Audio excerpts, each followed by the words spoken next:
جب سورج طلوع ہو جاتا ہے تو اس کے سورج طلوع ہونے کے بعد جو ٹھنڈی ٹھنڈی ہوا چلتی ہے اسے باد نسیم کہتی ہیں۔ اسی طرح جب بہار کے موسم میں شام کے وقت ٹھنڈی ٹھنڈی ہوا چل رہی ہوتی ہے اسے باد شمیم کہتے ہیں۔ اسی طرح جب آندھی اور طوفان کے ساتھ ہوا چلتی ہے تو اسے باد صرصر کہا جاتا ہے۔ تو یہ 4 قسم کی ہوائیں ہیں جو یہ اردو میں ٹرم شاعروں نے استعمال کی ہیں، اصطلاحات ان کی، یعنی ان کا استعمال ہوتا ہے۔ یہاں شاعر کہہ رہا ہے باد صبا کا تذکرہ کہ کس کے لیے سرود صبا ہے چمن چمن، کہ صبح کے وقت جو چلنے والی ٹھنڈی ٹھنڈی ہوا ہے، یعنی باد صبا جو فجر کی نماز کے وقت چلتی ہے اور وہ پھولوں کے یعنی باغ میں جب وہ پھیلتی ہے، پھولوں سے خوشبو لیے ایک چمن سے ایک باغ سے ہوتی ہوئی دوسرے باغ میں چلتی ہے اور اسی طرح پوری دنیا میں پھیل جاتی ہے، اور یہ ہوا جو ہے خدا کی وحدانیت کی نغمہ سرائی کر رہی ہوتی ہے، یعنی ہر ایک جگہ جو ہے اس کی وحدانیت اور اس کی توحید کی گواہی دے رہی ہوتی ہے کہ اس کو چلانے والی ذات بھی خدا تعالیٰ کی ذات ہے، یعنی ہر ایک چیز کا کنٹرول جو ہے وہ اللہ تعالیٰ کے ہاتھ میں ہے۔ یعنی صبح کے وقت چلنے والی ہوا بھی خدا کی وحدانیت کا پیغام دے رہی ہوتی ہے کہ وہ خدا واحد ہے، بزرگ و برتر ہے، اس کا کوئی شریک نہیں۔ یعنی صبح کے وقت چلنے والی ٹھنڈی ہوا بھی اللہ تعالیٰ کا ہی پیغام ہر ایک باغ، ہر ایک گلستان میں لے کر جاتی ہے۔ اسی طرح شاعر کس کے لیے کا لفظ استعمال کر کے ہماری توجہ جو ہے خدا کی وحدانیت کی طرف ان مظاہر کے ذریعے، یعنی یہ جو قدرتی مظاہر ہیں ان کے ذریعے اللہ تعالیٰ کی وحدانیت کا اظہار کر رہا ہے۔ پھر اسی طرح دوسرے مصرے میں کیا کہتا ہے کہ کس کے لیے نمود ضیاء ہے افق افق، کہ کون سی ایسی ہستی ہے کہ جس کے لیے جس کا نور جو ہے ہر سو پھیلا ہوا ہے آسمانوں پر، یعنی 4 سمتوں میں جہاں بھی ہم دیکھتے ہیں، حد نگاہ تک جہاں تک نظر جاتی ہے ہر طرف اس کا ہی نور پھیلا ہوا ہمیں نظر آتا ہے۔ وہی خدا کی ذات ہے کہ جو ہر طرف روشنی، یعنی سورج کو بھی روشنی عطا کرتا ہے۔ یہ جو سورج کی روشنی پھیلتی ہے 4 سو، اس میں بھی خدا کی وحدانیت نظر آتی ہے۔ اور رات کے وقت آسمان پر یہ جو یہاں جو کس کے لیے نمود ضیاء کا لفظ استعمال کیا ہے، نمود کا مطلب ہوتا ہے یعنی روشنی کا پھیلاؤ، نور کی جھلک۔ اب یہ نور کی جھلک جو ہے یہ کیسے نظر آتی ہے؟ آپ دیکھتے ہیں سورج کی طرف، یعنی سورج میں اس کی جو روشنی ہے، سورج کی روشنی، اس میں بھی خدا کا نور موجود ہے۔ خدا کا نور ہی اس سورج کو روشن کرتا ہے اور اس کی جو روشنی ہے وہ اطراف میں پھیلتی ہے اور پوری دنیا کو سورج جو ہے روشن کر دیتا ہے ہر سمت۔ اس میں بھی اللہ تعالیٰ ہی کا عکس نظر آتا ہے۔ آپ دیکھتے ہیں چاند ہے، یہی سورج جو ہے چاند کو روشن کرتا ہے، اور چاند یہ رات کے وقت آسمان پر چمکتا ہے اور اس کی روشنی جو ہے پھیلتی ہے۔ اب یہ ساری چیزیں، ان چیزوں میں جو نور موجود ہے ان میں بھی خدا تعالیٰ کی ذات کا عکس موجود ہے۔ وہی ذات ہے جو اس کائنات کو روشن کیے ہوئے ہے اور اس کے نور کی جھلک اطراف میں پھیلی ہوئی ہے۔ ہر جگہ، ہر سمت جس طرف آپ کی نگاہ جاتی ہے اس کا ہی نور آپ کو پھیلا ہوا اس کائنات میں نظر آتا ہے۔ یعنی یہاں پر جو ہے اللہ تعالیٰ کی صفات کا تذکرہ کرتا ہے، یعنی اللہ تعالیٰ کا نور ہر ایک چیز میں موجود ہے۔ یعنی یہ دیکھیں کہ شاعر اس میں جو ہے اللہ تعالیٰ کی تعریف و توصیف بیان کر رہا ہے، اور نئے اور اچھوتے انداز میں سوالیہ انداز اپناتے ہوئے پھر اس نے جو ہے ہماری توجہ جو ہے کائنات کے ان مظاہر کی طرف دلائی ہے کہ جن میں اللہ تعالیٰ کا ظہور موجود ہے اور اسی کا نور موجود ہے، جس کی وجہ سے یہ کائنات روشن ہے۔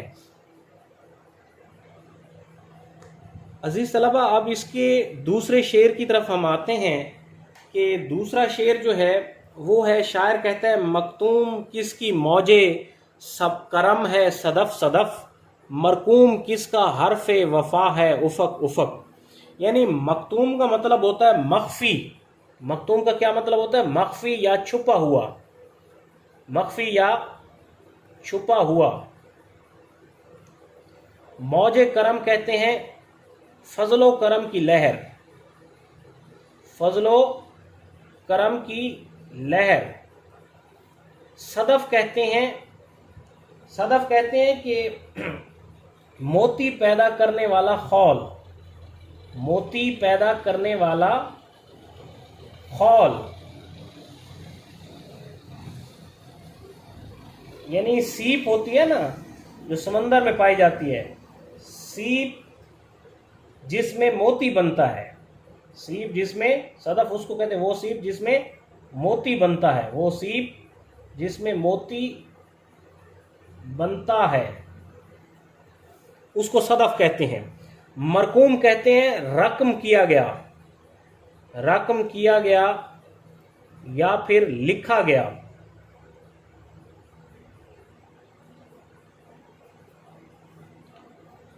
حرف وفا کہتے ہیں محبت، وفا کی بات،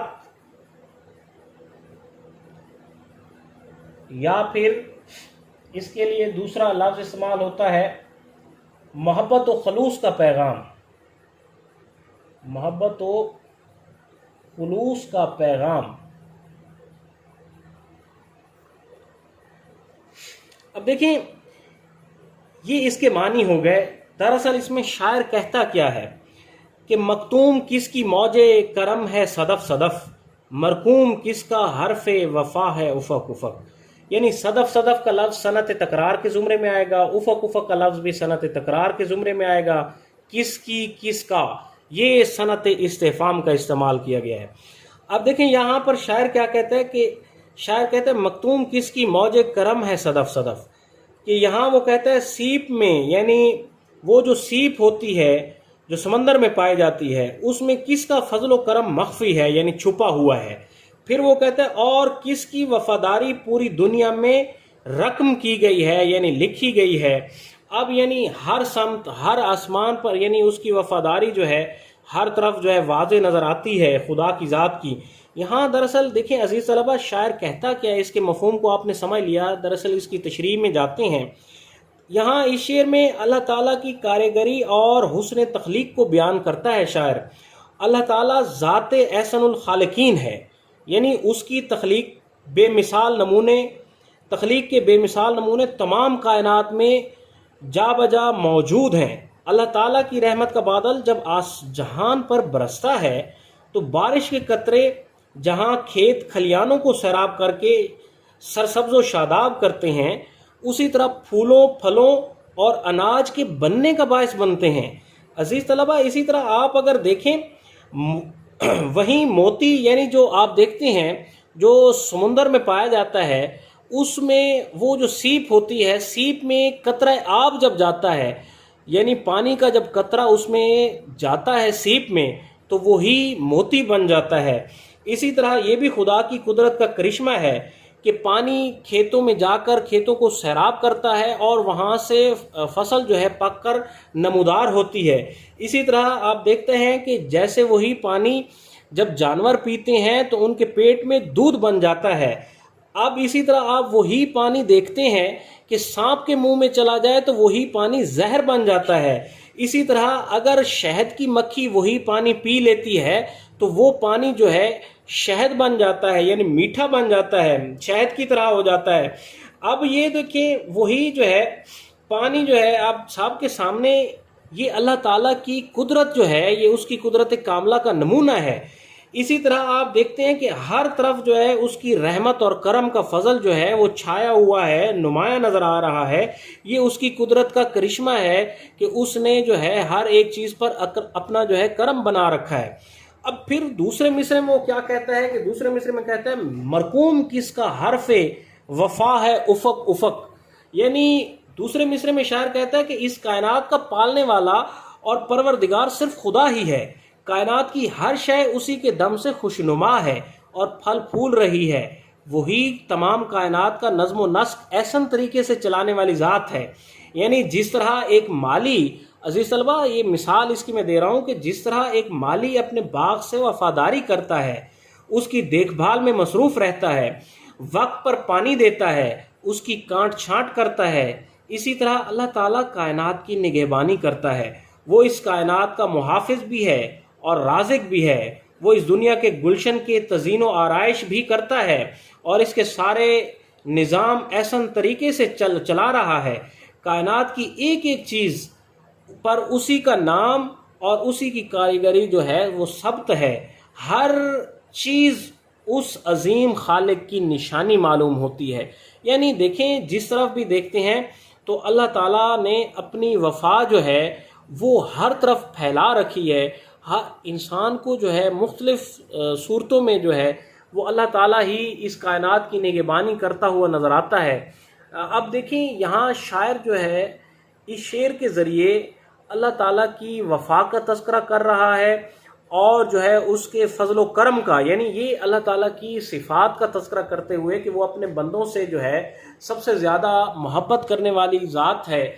اسی طرح وہ جتنا خالق اپنے بندوں کے ساتھ وفا کرتا ہے، ہمیں بھی چاہیے کہ ہم اس کی ذات کی طرف ویسے ہی مبذول ہوں، اس کی عبادت کریں، اس سے وفا کریں. جو اس نے حقوق ہم پر ادا کرنے کے لیے بنا رکھے ہیں، ہم ان کو احسن طریقے سے ادا کریں. دراصل شاعر اس میں یہی پیغام دے رہا ہے. پھر اس کے بعد اگلے شعر کی طرف چلتے ہیں. عزیز طلبہ، یہ دوسرے شعر کی طرف ہم آتے ہیں. دوسرا شعر ہے جی، اس کے بعد اگلا شعر جو ہم نے پڑھنا ہے، کس کی طلب میں اہل محبت ہیں داغ داغ، کس کی ادا سے حشر بپا ہے افق افق. دراصل طلب کا مطلب ہوتا ہے چاہت یا محبت. اہل محبت سے مراد محبت کرنے والے مراد شاعر نے لی ہے عاشق. داغ داغ کہتے ہیں، داغ داغ کا مطلب ہوتا ہے یعنی زخم ہونا یا زخموں سے چھلنی ہونا.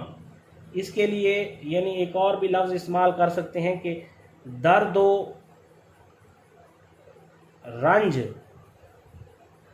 رنج سے بھرپور لوگ، بھرپور ہونا یعنی زخمی ہونا، یہ اس کے لیے معنی آپ استعمال کر سکتے ہیں. اس کے بعد ادا جو ہے، ادا کا مطلب ہوتا ہے انداز، چال، ٹھیک ہے، شان بھی اس کے معنی میں لیتے ہیں. حشر بپا ہونا یعنی قیامت برپا ہونا. افق افق یعنی ہر سمت، چار سو، ہر جگہ. یہاں پھر صنعت تکرار کا استعمال ہے، داغ داغ کا لفظ اور افق افق کا لفظ، یہ صنعت تکرار کے زمرے میں آئیں گے. کس کی اور کس کی یہاں پھر صنعت استفہام کے زمرے میں آئیں گے. اب یہاں دراصل عزیز طلبہ میں اس کے مفہوم کو سمجھاتے ہوئے اس کی تشریح کرتے ہیں کہ اس میں شاعر کہنا کیا چاہتا ہے. شاعر کہتا ہے کہ کس کی طلب میں اہل محبت ہے داغ داغ، کس کی ادا سے حشر بپا ہے افق افق. یہاں کہتا ہے کہ اہل محبت خدا کی چاہت میں بے قرار ہیں اور اسی کی اداؤں سے دنیا میں حشر بپا ہے. یعنی خدا کی ذات ہے کہ جس کی چاہت میں اہل محبت جو ہیں یعنی عاشق لوگ جو ہیں وہ زخمی ہیں، چھلنی ہیں، اس کو ملنے کے لیے بےتاب ہیں، تڑپ رہے ہیں. اسی طرح وہ کہتا ہے دوسرے مصرے میں کیا کہتا ہے کہ اس کی ادا سے، کس کی ادا سے حشر بپا ہے افق افق، یعنی اسی کی خدا کی ذات ہے کہ جس کی اداؤں سے دنیا بھر میں جو ہے وہ حشر بپا ہے یعنی قیامت کا سا منظر ہے. یہاں دراصل شاعر کیا کہنا چاہتا ہے کہ یہاں شاعر کہتا ہے کہ ہر دل میں خدا کی محبت کا دریا جو ہے وہ موزن ہے. یعنی ہر دل میں اس کی طلب اور چاہت، ہر دل جو ہے اس کی طلب اور چاہت میں بے قرار ہے. اللہ تعالیٰ تمام مخلوقات کا خالق و مالک ہے اور ان کا روزی رساں بھی ہے، یعنی خدا ان کو رزق دینے والا بھی ہے. تمام مخلوقات اپنے خالق سے محبت کرتی ہیں. اسی طرح وہ کہتا ہے کہ خدا کی قدرت اور کاریگری کے کرشمے اہل محبت کو اس کی محبت میں دیوانہ کر دیتے ہیں. ہر روز خدا کی ادا اور اس کی شان نرالی ہوتی ہے. اب اسی طرح دیکھتے ہیں کہ آپ ارشاد باری تعالیٰ ہے قرآن مجید میں، ایک ارشاد بھی ہے یعنی خدا تعالیٰ کا، ہر روز اس کی شان جدا ہے. یعنی یہ آپ سورہ رحمان میں آپ پڑھ سکتے ہیں کہ ہر روز اس کی شان جو ہے وہ جدا نظر آتی ہے. یعنی اب اس میں خدا اہل محبت جو ہیں وہ اللہ تعالیٰ سے ملنے کے لیے بیتاب ہیں، تڑپ رہے ہیں کہ خدا کی ذات کا جلوہ دیکھ سکیں. یعنی دوسرے شعر میں وہ کہتا ہے کس کی ادا سے. یہاں دیکھیں اس میں جو ہے ایک صوفیانہ پہلو بھی موجود ہے. صوفی جو ہوتے ہیں وہ اللہ تعالیٰ سے ملنے کے لیے ہمیشہ بیتاب رہتے ہیں. یعنی صوفیانہ پہلو جو ہے اس میں واضح طور پر نظر آ رہا ہے. یعنی صوفی جو ہوتے ہیں وہ اپنے آپ کو جو ہے دنیاوی آلائشوں، کثافتوں اور خواہشوں کے غبار سے پاک کرنے کی کوشش کرتے رہتے ہیں. اس مقصد کے لیے ہزارہا وہ ریاضت و مشقت کرتے ہیں. خدا کے عاشقوں نے سن رکھا ہوتا ہے کہ روز قیامت خدا اپنے چاہنے والوں کو اپنا دیدار کرائے گا. چنانچہ ایک سچا عاشق جو ہوتا ہے اللہ کے دیدار کے لیے روز قیامت کا منتظر ہوتا ہے. وہ محبوب حقیقی کے جلوہ حسن کو دیکھنے کی خاطر موت کا بھی خواہش مند ہوتا ہے، کیونکہ اسے معلوم ہے کہ مرنے کے بعد خدا کا دیدار ہو سکتا ہے. لہذا وہ جو ہے خدا کی ذات سے ملنے کے لیے ہمیشہ بیقرار رہتا ہے، یعنی اس میں تڑپ رہتی ہے. اسی طرح وہ دوسرے مصرے میں کیا کہتے ہیں، کس کی ادا سے حشر بپا ہے افق افق. یعنی اس میں دیکھیں ہر شے میں خدا کی جلوہ گری موجود ہے، اس کی صفات اور تجلیات کا اظہار موجود ہے. یعنی یہاں اللہ تعالیٰ کی تجلی کا جو بات کر رہا ہے کہ ہر زمانے میں، ہر دور میں، ہر وقت خدا ایک نئے انداز میں، ایک نئی صورت میں جلوہ گر ہوتا ہے. وہ محتاج کو غنی بھی کرتا ہے، ٹوٹے ہوئوں کو جوڑتا ہے، کسی کو عطا کرتا ہے، کسی کو محروم کرتا ہے. وہ موت دیتا ہے، وہ زندگی دیتا ہے، کسی کو پست کرتا ہے، کسی کو بلند کرتا ہے. الغرض ایک حشر اصغر کا سما ہوتا ہے، یعنی اس کی نوازشیں اور اس کا لطف و کرم ہر آن اور ہر لحظہ تمام مخلوقات پر سایہ فگن رہتا ہے. جس طرح ایک دنیا دار عاشق اپنے مجازی خدا کی طلب اور چاہت میں سرگرداں رہتا ہے، اس کے دیدار کی ایک جھلک دیکھنے کے لیے بیقرار ہے، بیتاب ہو جاتا ہے. اسی طرح اللہ کے جو عاشق ہوتے ہیں اور صوفیاء کرام ہوتے ہیں وہ اپنے محبوب حقیقی کی طلب میں جنگلوں، وادیوں، پہاڑوں اور صحراؤں میں سرگرداں رہتے ہیں، یعنی گردش کرتے رہتے ہیں، گھومتے رہتے ہیں. اسی کے جلوہ حسن کو دیکھنے کے لیے ہمیشہ بیتاب اور بیقرار رہتے ہیں. یعنی یہاں جو شاعر دراصل کہتا ہے کہ کس کی طلب میں اہل محبت ہے داغ داغ، کہ اہل محبت کس کی طلب میں، چاہت میں جو ہے وہ اپنے اندر جو ہے تڑپ سوز لیے ہوئے سرگرداں ہیں کہ کس کی ادا نے حشر بپا کر رکھا ہے. کون سی ایسی ذات ہے کہ جس نے اس دنیا میں جو ہے ان کے لیے، صوفیوں کے لیے قیامت برپا کر رکھی ہے. کیونکہ وہ لوگ جو ہے اللہ تعالیٰ سے ملنے کا اتنا شوق رکھتے ہیں کہ وہ ہمیشہ وہ جو ہے اس کی خاطر جو ہے صحراؤں کا رخ اختیار کرتے ہیں، جنگلوں کا رخ اختیار کرتے ہیں، 24 گھنٹے اس کی عبادت میں مصروف رہتے ہیں. یعنی اہل محبت جو ہیں وہ ہمیشہ اللہ کی ذات سے محبت کرتے ہیں اور وہ اس کے عشق میں اتنا گرفتار ہوتے ہیں کہ اسی کی ذات ہی بس انہیں اس کے جلوے کے لیے وہ اپنا سب کچھ تن من دھن یعنی ہر چیز کو قربان کر دیتے ہیں. یہاں شاعر جو ہے ایک اللہ سے محبت کرنے والے لوگوں کا تذکرہ کر رہا ہے اور ان کے اندر جو سوز اور تڑپ پایا جاتا ہے اللہ کی ذات سے ملنے کا، اس کا اظہار شاعر نے اس شعر میں کیا ہے. جی اگلے شعر کی طرف ہم چلتے ہیں. اس میں دیکھتے ہیں کہ آخری شعر ہے، مقطع کا شعر ہے. یہاں شاعر کیا کہنا چاہتا ہے. آخری شعر کی طرف آتے ہیں عزیز طلبہ. اس میں دراصل دیکھتے ہیں شاعر کیا کہتا ہے. یہاں سوزاں ہے کس کی یاد میں تائب نفس نفس، فرقت میں کس کی شعلہ نوا ہے افق افق. یعنی سوزاں کا مطلب ہوتا ہے بے قرار ہونا، یعنی تڑپنا، بے قرار ہونا. یہ سوزاں کا مطلب ہوتا ہے. کس کی یاد میں تائب اپنا اس نے تخلص استعمال کیا ہے کیونکہ مقطع کا شعر ہے. نفس نفس کا مطلب ہوتا ہے ہر سانس،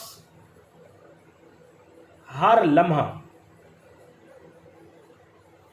فرقت کہتے ہیں جدائی کو، دوری، ہجر بھی کہا جاتا ہے. شعلہ نوا ہونا، شعلہ نوا کا مطلب ہوتا ہے آتش بیانی. آتش بیانی یا پھر اس کو یوں کر لیں کہ آواز میں گرم جوشی. افق، افق کہتے ہیں ہر سمت، چار سو.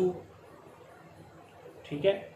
تو یہاں پھر جو ہے مکتے کا شعر ہے، اور اس میں شاعر کیا کہتا ہے، سوزاں ہے کس کی یاد میں تائب نفس نفس، فرقت میں کس کی شعلہ نوا ہے افق افق. سب سے پہلے نفس نفس جو ہے اور افق افق، یہ صنعت تکرار کا استعمال ہے، کیونکہ لفظ بار بار نفس کا بھی اور یہاں بھی نفس کا لفظ بار بار ریپیٹ ہو رہے ہیں. افق اور افق کا لفظ بھی بار بار 2 مرتبہ آئے ہوئے ہیں، تو یہ صنعت تکرار کا استعمال ہے. کس کی اور کس کی، پھر یہاں سوال اٹھایا جا رہا ہے، اور یہ جو ہے یہاں پر صنعت استفہام کا استعمال کیا گیا ہے. یعنی صنعت استفہام کہتے ہیں سوالیہ انداز اپنانا، جیسے ہم پچھلے پورے اس میں اشعار میں پڑھ چکے ہیں کہ اس میں تکرار لفظی ہے پورے حمد میں، اور جو ہے استفہامیہ انداز اپنایا گیا ہے. یہاں پر دراصل اب یہ فن کے حوالے، اس کی تشریح کے مفہوم اور تشریح کے حوالے سے ہم دیکھتے ہیں کہ شاعر کہتا کیا ہے، سوزاں ہے کس کی یاد میں تائب نفس نفس، فرقت میں کس کی شعلہ نوا ہے افق افق. یعنی تائب خدا کی یاد میں ہر لمحہ بے قرار ہے، اور اسی کے فراق میں دنیا بھر میں اس کی آتش بیانی کی دھوم مچی ہوئی ہے. یعنی اللہ تعالیٰ کی یاد میں جو ہے تائب جو ہے ہر سانس بے قرار ہے، ہر لمحہ بے قرار رہتا ہے، اور اسی کی یہی بے قراری، یعنی یہی جو بے قراری ہے، یہی جو فراق ہے، یہی جو خدا کی ذات سے دوری ہے، یہ جو ہجر ہے، اس نے جو ہے اس کی پوری دنیا میں دھوم مچا رکھی ہے. کیونکہ اس کی وجہ یہ ہے، دراصل شاعر کہتا ہے کہ میں ہر لمحہ خدا کی یاد میں مشغول رہتا ہوں. کیونکہ وجہ کیا ہے کہ جس طرح ایک عاشق محبوب کی یاد میں بے قرار رہتا ہے خدا کی یاد میں، اسی طرح شاعر کو جو ہے، شاعر کہتا ہے کہ یہاں طائب کیا کہتا ہے کہ جس طرح ایک عاشق محبوب کی یاد میں بے قرار رہتا ہے، خدا کی یاد مجھے اس سے ملاقات کے لیے بے قرار رکھتی ہے. کس وقت میں خدا سے ملاقات کر سکوں گا اور کب مجھے اس کا دیدار نصیب ہوگا. میری ہر سانس خدا کی یاد میں سوزاں ہے، یعنی جل رہی ہے، اور اس کی جدائی میں میرے جذبات اور احساسات اشعار کی صورت میں زبان پر نمودار ہوتے ہیں، اور ان اشعار میں وہ سوز، تڑپ اور آتش بیانی ہے کہ ساری دنیا میں اس کی دھوم ہے، اور یہ سب خدا کے ہجر اور فرقت کے باعث ہے. یعنی دراصل شاعر اس میں کہتا ہے کہ میری جو آتش بیانی ہے اس نے پورے جہاں میں دھوم مچا رکھی ہے. اس کی وجہ یہ ہے کہ اللہ تعالیٰ کی یاد میں جو ہے ہر لمحہ، ہر سانس میں اللہ تعالیٰ کو یاد کرتا رہتا ہوں. ہر لمحہ اس کی یاد جو ہے وہ میرے اندر ایک تڑپ اور بے قراری کو پیدا کرتی ہے، اور میں بے قرار رہتا ہوں. اور پھر وہ کہتا ہے کہ یہی جدائی، یہی ہجر، یہی وصال، یعنی دوری جو ہے اللہ تعالیٰ کی ذات سے، یہی چیزیں جو ہے میرے اندر جو ہے میری زبان کو یا میری آواز کو وہ شعلہ نوا بنا دیتی ہیں. یعنی ان کے اندر جو ہے گرم جوشی کی کیفیت پیدا کر دیتی ہیں، اور یہی گرم جوشی جو ہے اس کی جو پوری دنیا میں دھوم مچ چکی ہے کہ میں جو چیز لکھتا ہوں میرے اندر جو ہے وہ خدا کی ذات سے والہانہ محبت، وہ سوز، وہ تڑپ موجود ہوتی ہے کہ لوگ اس کو ہمیں بہت زیادہ پسند کرتے ہیں، اور پوری دنیا میں اس کی دھوم مچ چکی ہے.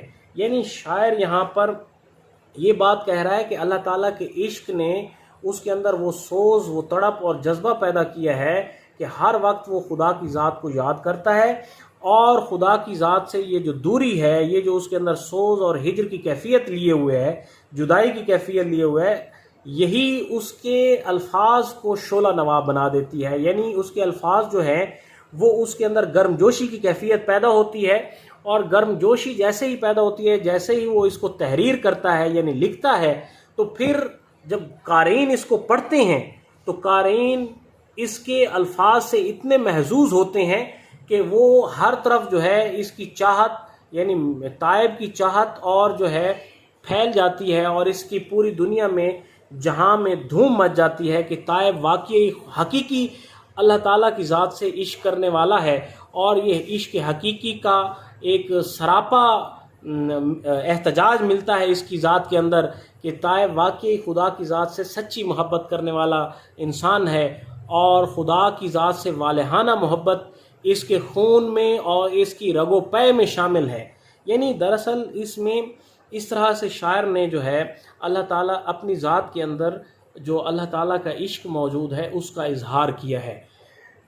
تو اس کے ساتھ ساتھ عزیز طلبہ ہمیں دیجیے اجازت، اور آج آپ کی حمد اختتام پذیر ہوئی۔